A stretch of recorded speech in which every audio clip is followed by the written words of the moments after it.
quais levaram José ao Egito. Voltando, pois, Rúben à cova, eis que José não estava na cova. Então rasgou as suas vestes. Voltou a seus irmãos e disse: o menino não está, e aonde irei? Até o verso de número 30. Vamos orar. Senhor, chegamos ao momento sublime, maior, no culto, que é, Senhor, o da pregação da Tua Palavra, a santa profecia, para a edificação do Teu corpo, da Tua igreja. Senhor, iremos ouvir a Tua voz, e é o que mais queremos, ouvir a Tua voz. Tem misericórdia, Senhor, e opera de modo especial nesta hora. Pequenina igreja, poucos os Teus filhos que se reúnem aqui, mas, Senhor, Tua palavra diz para não desprezarmos os pequenos e humildes começos. Certamente o Senhor está aqui. Onde houver 2 ou 3 reunidos, o Senhor promete estar ali. Então, Senhor, contamos com a Tua presença, queremos ouvir a Tua voz, queremos nos quedar aos Teus pés, queremos que Tu nos ensines, que Tu comuniques a verdade santa e gloriosa da Tua boca ao nosso coração, ó Deus. E que o Teu Espírito possa operar de modo extraordinário, aplicando esta palavra viva em nosso coração. E agir com poder nas nossas vidas. Ó Senhor, santifica-nos, converte-nos, seremos convertidos, liberta-nos pela Tua palavra, cura-nos pela Tua palavra, consola-nos pela Tua palavra. Tem misericórdia, Senhor, faz isto para a honra, glória e louvor do Teu santo nome. Amém. Meus irmãos,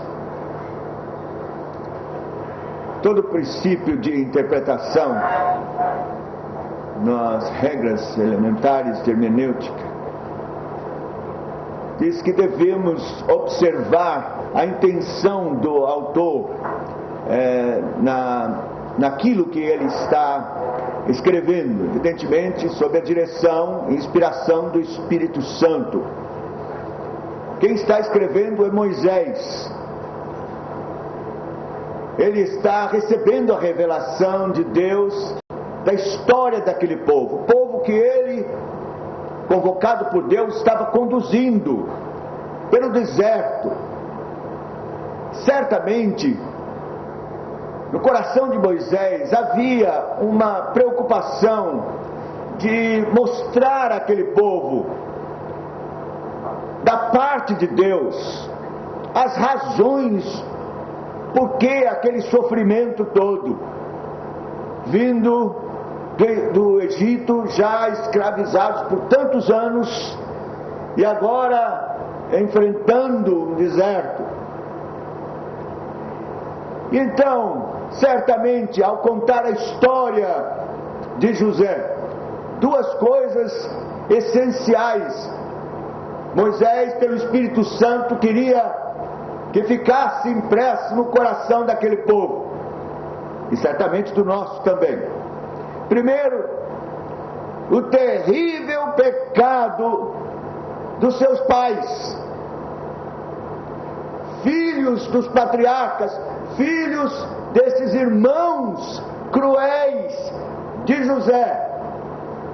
Eles, portanto, eram herdeiros desta malignidade. Como filhos de Adão, todos nós o somos. Então, meus irmãos, pelo texto, nós temos que aprender a dimensão terrível da depravação total, por causa da nossa herança pecaminosa e terrível. Assim aquele povo tinha que compreender. eram filhos daqueles irmãos cruéis de José, e portanto eles estavam colhendo frutos do próprio pecado. A palavra de Deus diz: tudo que o homem semear, isto ele ceifará. Mas por outro lado, há uma mensagem consoladora: eles também eram filhos de José. Então, era a mensagem para eles é que ainda que debaixo de uma aliança, de uma promessa santa, e de serem filhos de patriarcas santos, eles tinham que sofrer, como José sofreu. E assim nós também, filhos da aliança, crentes, igreja do Senhor, filhos de Deus, resgatados por sua graça, não escapamos do sofrimento de José. Passamos pelas mesmas aflições. Então, percebemos que neste objetivo primeiro, é isso que o Senhor quis transmitir pela instrumentalidade de Moisés àquele povo e a nós. Mas vamos meditar nestes versos que acabamos de ler e ver também uma outra coisa que temos ressaltado aqui. É que José é tipo de Cristo. E portanto, muito do que aconteceu na sua vida é uma ilustração, um tipo do que haveria de acontecer com a pessoa do Senhor Jesus, e que de fato aconteceu e ele experimentou. A primeira coisa que vemos aqui é que, veja, eles o despiram da sua túnica. Verso 23, e aconteceu que, chegando José, seus irmãos tiraram de José a sua túnica, a túnica de várias cores que trazia. O ato de despir José daquela túnica tem uma significação. Eles o odiavam e sentiam inveja de José por causa da preferência, como já vimos, da parte do pai para com ele. Ele recebera como presente aquela túnica de várias cores, e aquela túnica era a representação desta preferência. Poderíamos até dizer que era uma representação da primogenitura, embora José não fosse primogênito, mas era favorecido como se fosse primogênito. E isso então provocou a inveja e o ódio dos irmãos. Então o ato de despir José daquela túnica era um ato de despilo da sua dignidade de primogenitura e de favorecimento da parte do seu pai. Era um ato de rebeldia. Aqueles irmãos não aceitavam de forma alguma esse favorecimento da parte do seu pai Jacó para com seu irmão José. Meus irmãos, esta é a atitude dos homens malignos, pecadores. Eles não querem aceitar a soberania de Deus em operar a sua graça e o seu favorecimento àqueles a quem quer. Na verdade, ao fazer isto, eles estão se rebelando mais contra Jacó do que propriamente contra José. E é isto que os pecadores fazem. Eles não aceitam o governo de Deus. Eles não querem se submeter à autoridade de Deus, ao plano soberano de Deus, porque são soberbos. Na verdade, aceitaram a sugestão maligna do diabo lá no jardim de serem semelhantes a Deus. Vocês vão ser soberanos como Deus é soberano. Vocês não têm que obedecer a Deus. Vocês podem ser iguais a Ele, soberano como Ele é soberano. Na verdade, então, no âmago, no coração do pecado, existe essa soberba e essa rebeldia contra Deus, contra a sua soberania. Então, meus irmãos, se nós pensarmos nesta atitude desses irmãos de José, nós podemos então conhecer um pouco mais da essência do pecado que está em nós, dentro de nós. Nós temos este mesmo sentimento dentro do nosso coração, esta mesma soberba está dentro do nosso coração, faz parte da essência da nossa natureza corrupta, que não aceita a soberania de Deus. Você já percebeu, mesmo como crentes, o quanto nós lutamos contra a providência de Deus? Eu posso ver isso em mim mesmo. Quando fico nervoso no trânsito, quando eu não aceito coisas que acontecem e que contrariaram meus propósitos, meus objetivos, minha vontade, eu fico nervoso, enraivecido, e depois eu vou me aperceber, mas meu Deus, eu estou me levantando contra a providência de Deus, pois se é Deus quem ordena todos os acontecimentos e todas as coisas. Toda vez que então nós ficamos nervosos, enraivecidos contra os acontecimentos, é uma manifestação deste pecado de rebeldia contra a soberania de Deus. Devíamos aceitar, especialmente quando as coisas acontecem segundo o propósito de Deus, e nos submetemos à soberania de Deus. Então, a atitude desses irmãos era uma atitude de rebeldia contra a soberania de Deus. Eles o despiram. Mas, meus irmãos, não foi isso que aconteceu com o Senhor Jesus Cristo. Eles o despiram da sua túnica.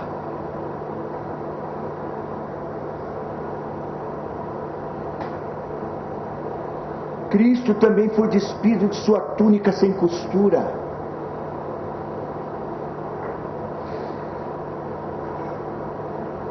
Isso significa que ele foi vilipendiado, destituído da sua dignidade.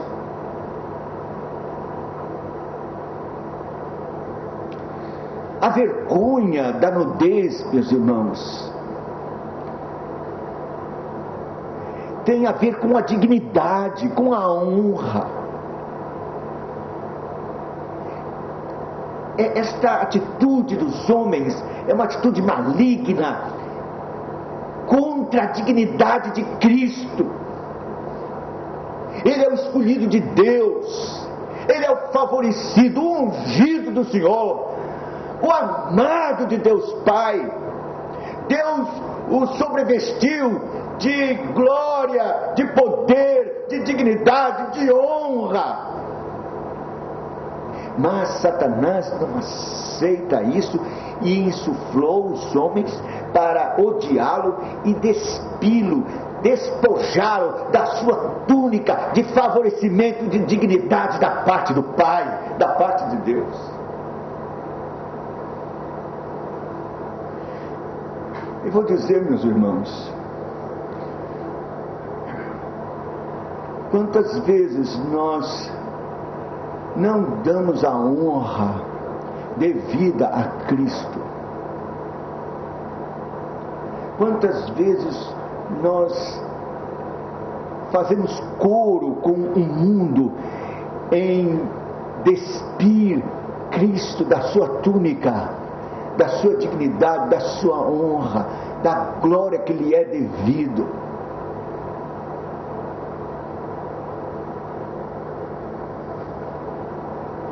Que lhe é devida.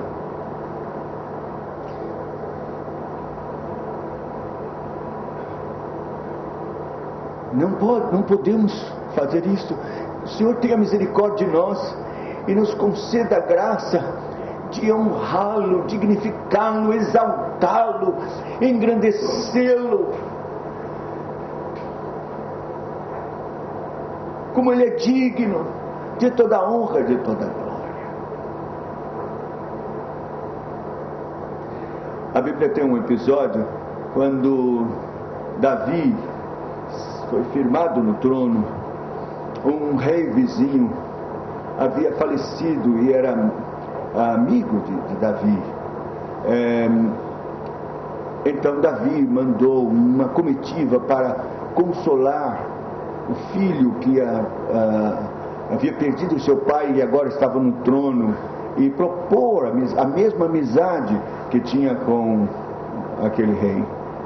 Mas o que aconteceu? Aquele moço foi mal aconselhado, e então pegou aquela comitiva, emissários da parte de Davi, e rasgaram, cortaram parte da veste, a fim de aparecer as nádegas e parte da barba, e os enviaram de volta.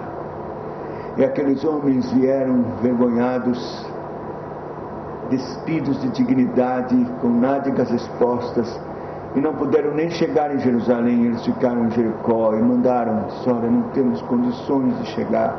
Foi isso que fizeram conosco. Isso acendeu a ira de Davi pela forma como eles trataram seus embaixadores.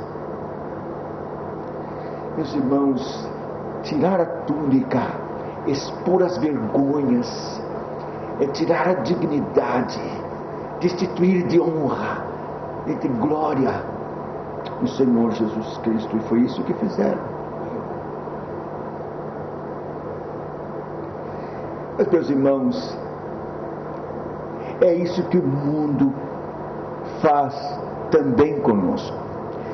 Se José sofreu essa desonra, Cristo sofreu essa desonra, nós que somos seus herdeiros, filhos, nós que seguimos a Cristo, também somos considerados como escória de todos.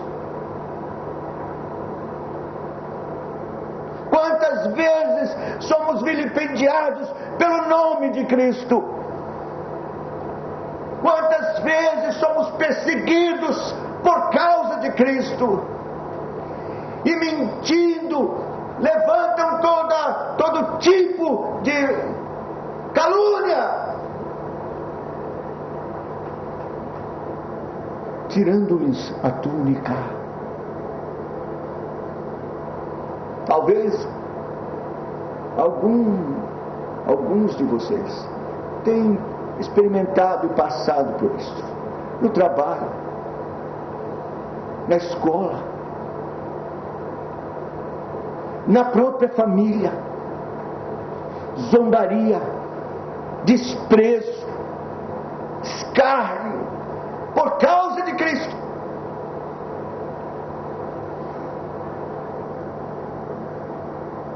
Oh, meu irmão, devemos entender que é para isto mesmo que fomos chamados, diz a palavra de Deus. E devemos esperar esta desonra, porque se fizeram com Cristo. Com lenho verde, que será do céu? O Senhor Jesus disse isso. Então, essa é a primeira lição que vemos nesta atitude dos irmãos e no sofrimento de José e de Cristo por nós. Segunda coisa, eles o jogaram numa cova sem água, e tomaram, no verso 24, e lançaram-no na cova, porém a cova estava vazia, não havia água nela. Mostrar perversidade. A intenção deles era matá-lo à míngua, naquela cova profunda. sem água, sem nada, talvez escorpiões, insetos. Deus sabe o que mais. Sem pão, sem água. A malignidade, a crueldade do coração desses irmãos de José. Meus irmãos, a inveja é pior que o ódio. Nós devemos entender que esta inveja, ela está dentro do nosso coração também. Em Provérbios, no capítulo 23, verso 4, nós encontramos já uma expressão.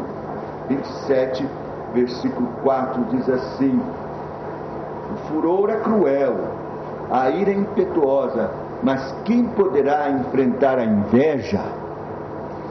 Inveja daqueles irmãos de José, meus irmãos, era pior até que a crueldade e o furor. Eles o jogaram naquela cova. Eles estavam possuídos de ódio e de inveja. Meus irmãos, esse ódio e essa inveja são expressos no extremo, ao extremo, quando a palavra de Deus diz que o moço se angustiava, e clamava, e rogava, e pedia, e suplicava para que não o deixassem ali. E eles não deram ouvidos. Se nós abrimos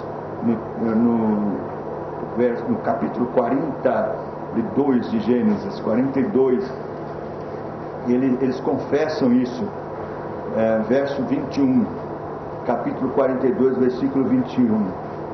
Então disseram uns aos outros: na verdade somos culpados acerca de nosso irmão, pois vimos a angústia da sua alma quando nos rogava, nós porém não ouvimos, por isso vem sobre nós esta angústia. Veja,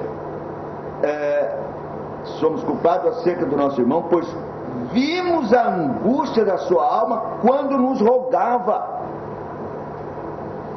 Então José rogava, implorou, rogou: por favor, meus irmãos, não me deixem aqui.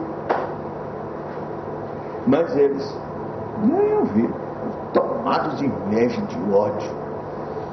Meus irmãos, veja como o pecado cega, ensurdece, como o pecado toma conta do coração, tira todo tipo de sensibilidade, de misericórdia,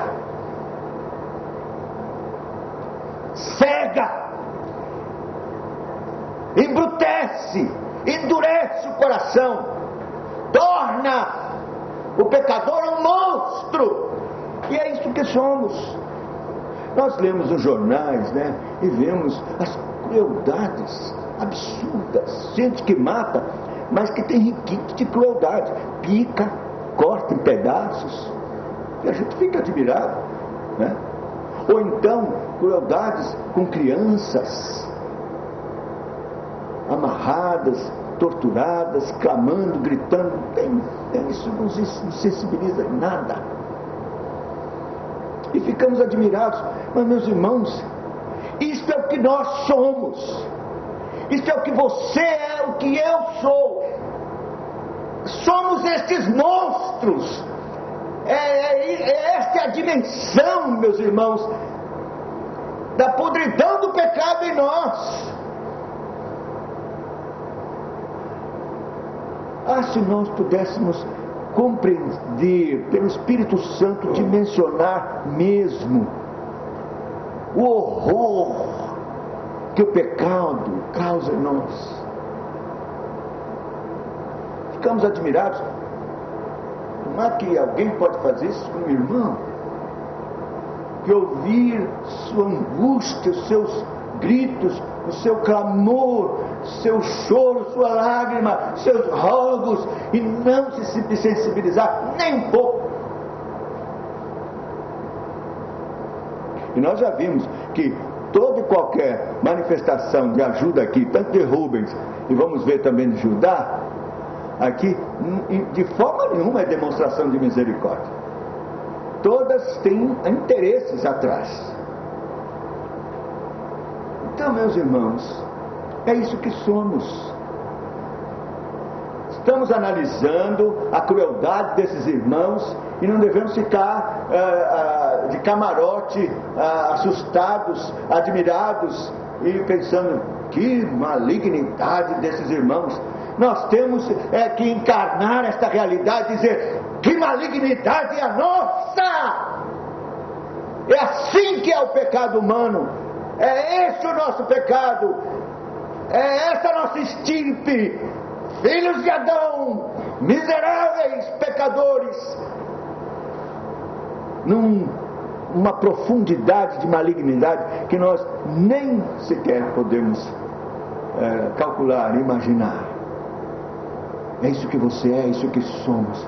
Se Deus não nos der, meus irmãos, pela graça, esta convicção do que somos, da dimensão, da gravidade do nosso pecado, meus irmãos, então nós seremos tomados de orgulho, de soberba, vamos continuar achando que somos melhores que qualquer um. Não somos. Que Deus abra os nossos olhos da alma e nos mostre a podridão que subjaz dentro do nosso coração, quem realmente somos. Não se engane. Você é muito pior do que pode imaginar que é. Então veja o que esses irmãos fizeram. Nós somos filhos deles. Herdamos o mesmo pecado. Jogaram numa cova. Mas meus irmãos, não foi isso que fizeram com Cristo. Tivemos a oportunidade, Gracinha e eu, com um grupo, de estar em Jerusalém. Foi muito bom. Muito bom. Eu pensei que talvez eu fosse me sentir mais tocado quando estivesse no Calvário, no local onde poderia ser o Calvário, ou no túmulo vazio. Foi realmente muito tocante visitar esses lugares, mas o lugar onde mais eu me senti tocado foi na casa de Caifás, onde se presume ser mesmo a casa, porque é a única casa na cidade onde havia uma prisão particular. Só poderia haver uma prisão particular na casa de uma autoridade, que era o sumo sacerdote. E essa prisão era uma cisterna improvisada de prisão. Então você hoje pode visitar, é uma ruína. É uma casa, ruína de uma casa, e tem uma cova. E você pode descer lá nesta cova. Esta cova tem algumas coisas interessantes. Era uma cisterna, hoje está seca. Mas naquela época era uma cisterna com água. E o prisioneiro era dependurado ali naquela cova. Ele ficava dependurado, com água embaixo, e escuro, tudo escuro. Na cova hoje você vai encontrar inscrições datando do século I, inscrições cristãs, símbolos riscados de modo indelével na pedra, denotando que os cristãos guardavam aquele lugar e o identificavam como um lugar santo. Quando você desce lá, hoje muito bem arrumadinho, não é? Mas preservando toda a rudez daquele lugar, tem logo no centro um pilar, um púlpito e uma Bíblia, na verdade várias Bíblias, em inglês, em várias línguas, aberta no Salmo de número 88. Então você descendo lá, você vai ler na sua língua o Salmo 88. porque esse salmo, acredita-se, é escrito por causa deste sofrimento que o Senhor Jesus experimentou, jogado naquela cova na casa de Caifás. Vamos abrir o Salmo 88 e veja como, de fato, tem a ver.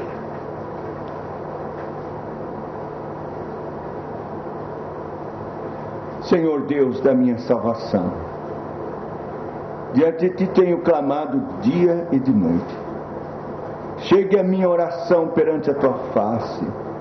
Inclina os teus ouvidos ao meu clamor, porque a minha alma está cheia de angústia e a minha vida se aproxima da sepultura. Estou contada com aqueles que descem ao abismo. Estou como um homem sem forças, livre entre os mortos, como os feridos de morte que jazem na sepultura, dos quais tu não lembras mais, e estão cortados da tua mão. Puseste-me no abismo mais profundo, em trevas nas profundezas. Sobre mim pesa o teu furor, tu me afligiste com todas as tuas ondas. Alongaste de mim os meus conhecidos, puseste-me em extrema abominação para com eles. Estou fechado, preso, não posso sair. A minha vista desmaia por causa da aflição. Senhor, tenho clamado a ti todo dia, tenho estendido para ti as minhas mãos. Mostrarás tu maravilhas aos mortos, os mortos se levantarão e te louvarão. Será anunciada a tua benignidade na sepultura, a tua fidelidade na perdição. Saber-se-ão as tuas maravilhas nas trevas e a tua justiça na terra do esquecimento. Eu, porém, Senhor, tenho clamado a ti. De madrugada te esperará a minha oração. Senhor, por que rejeitas a minha alma? Por que escondes de mim a tua face? Estou aflito, prestes tenho estado a morrer desde a minha mocidade. Enquanto sofro os teus terrores, estou perturbado. A tua ardente indignação sobre mim vai passando, os teus terrores me têm retalhado. Eles me rodeiam todo dia como água, eles junto de mim sitiam.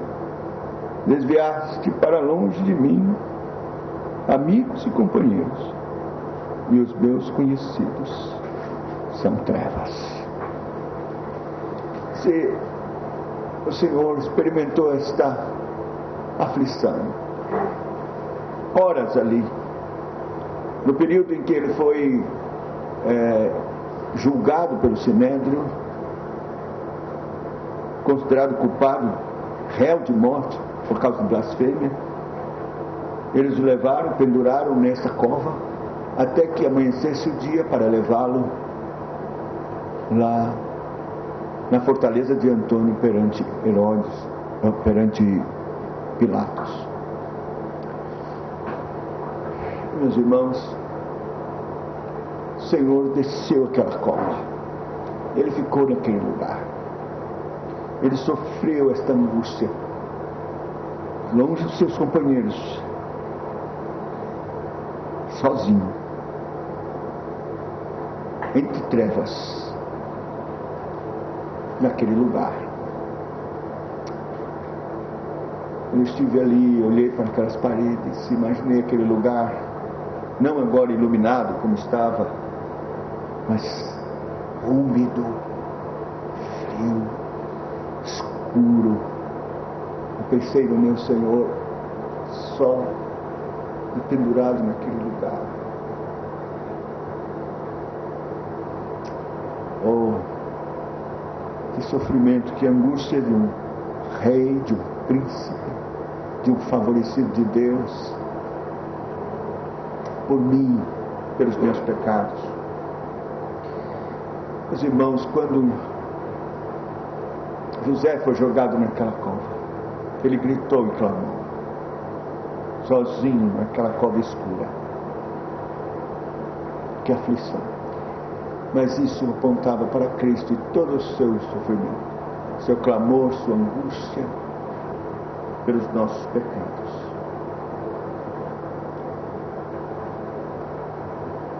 E o texto nos diz que depois que eles jogaram ali, eles se assentaram a comer pão. Veja, meus irmãos, que crueldade, que insensibilidade, que indiferença. O irmão clamando, com medo de bichos, escorpiões, cobras, naquele lugar, gritando e gritando, e eles comendo pão. Veja a indiferença, pecaminosidade. E não foi isso que fizeram com o Senhor? Enquanto pendurado na cruz, os soldados não lançavam sortes? Indiferentes? Aqueles soldados é a própria representação da nossa indiferença para com o sofrimento do Senhor. E por último, meus irmãos, vemos a providência soberana do Senhor. Porque então Judá disse aos seus irmãos: que proveito haverá que matemos nosso irmão e escondamos o seu sangue? Escondamos o seu sangue? Vinde e vendemo-lo a estes ismaelitas, e não seja a nossa mão sobre ele, porque ele é nosso irmão, nossa carne. E seus irmãos obedeceram.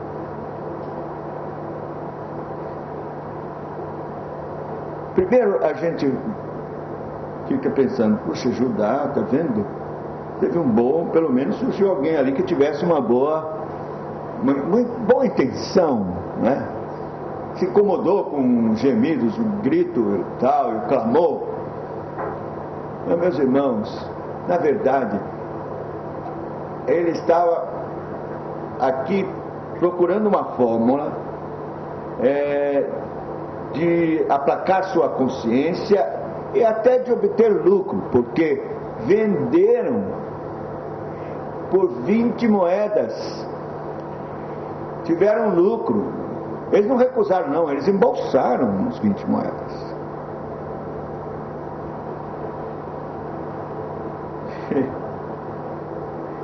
Meus irmãos, não foi isso que Judas fez? É muito interessante a coincidência, vamos dizer assim, a similitude, porque Judá e Judas é o mesmo nome, não há diferença, mas a raiz é a mesma. Judá e Judas, mesmo nome.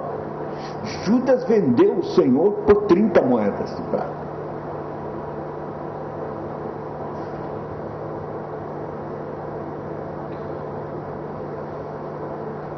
Então, meus irmãos, veja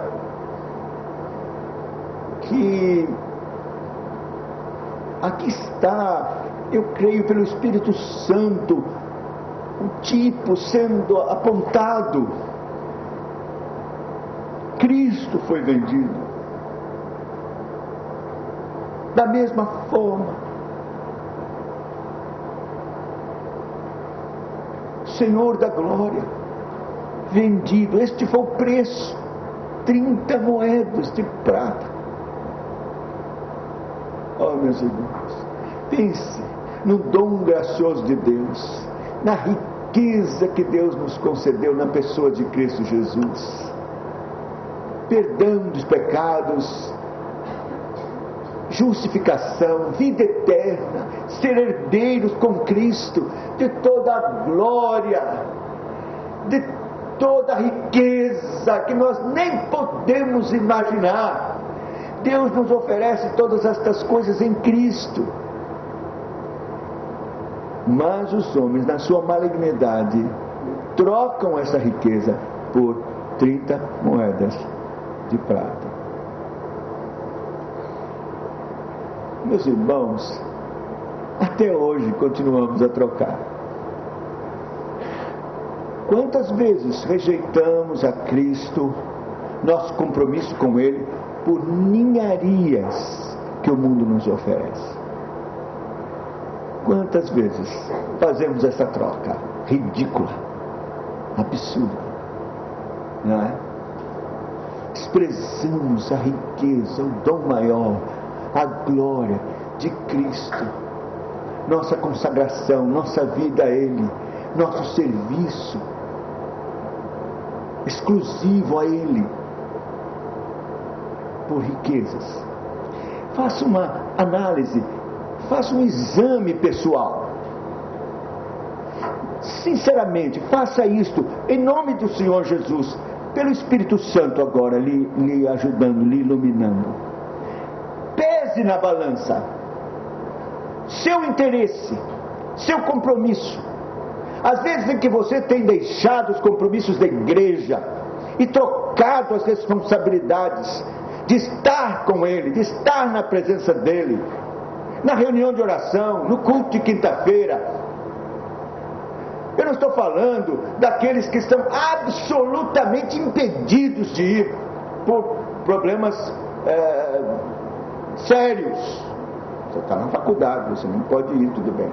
Mas eu estou falando daquelas vezes em que você podia muito bem estar, mas preferiu, trocou, vendeu por 30 moedas. A bênção de estar com Cristo e de adorá-lo e de dar o que é devido a Ele e tê-lo na sua companhia, mas você vendeu por 30 moedas. Pense nisso. Que o Espírito Santo faça com que isto pese na sua consciência, pese no seu coração. Somos Judas muitas vezes e Judá muitas vezes.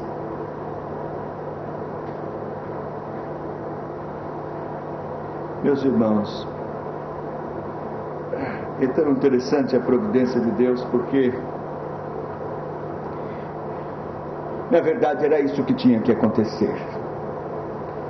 Deus usou esse pecado de Judá e dos irmãos porque tinha um propósito lá na frente, que era a própria salvação desses irmãos cruéis, malignos.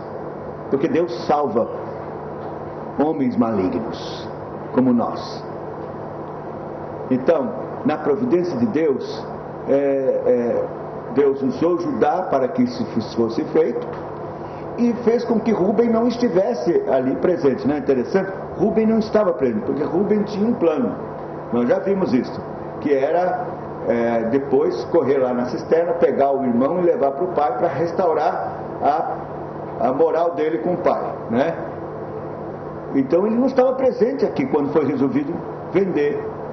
Vendeu, entregaram o menino. Quando o Rúben chegou, cadê o menino? Cadê o jovem? Não achou. Já tinham vendido pela providência de Deus, porque era assim que tinha que fazer. A providência de Deus prevalece. Deus usa pecado dos homens e usa todas as coisas, inclusive a ausência de Rubens ali. Não, Rubens tinha planejado salvar o filho. Veja que depois ele chega. Voltando, pois, Rubem, verso 29, à cova, eis que José não estava na cova, então rasgou as suas vestes e voltou a seus irmãos: o menino não está, e agora onde eu irei? Na verdade, se Rubem tivesse naquela hora, então talvez não teria o menino sido vendido, teria sido depois devolvido aos pais. Tudo errado, porque o propósito de Deus é que ele fosse vendido, e porque a fome viria, José seria exaltado e salvaria seus irmãos. A providência de Deus, meus irmãos, é quem opera, inclusive usando o pecado de Judá e a ausência de Rubens. E foi assim também com relação a Cristo. A providência de Deus amorosa prevaleceu. Jesus foi vendido por 30 moedas. Foi crucificado, morto, sepultado, mas ressuscitou o terceiro dia. Foi assunto aos céus e exaltado, como José, no trono do faraó. Jesus no trono do Pai, para agora operar a salvação dos seus irmãos malignos, você e eu. Providência amorosa de Deus e graciosa. A Deus toda a glória. Seu conselho permanece. Nada pode impedir os santos propósitos de Deus. Possamos entender isso e reverenciar a soberana providência de Deus e bendizê-la e nos submeter a ela. Que Deus nos abençoe.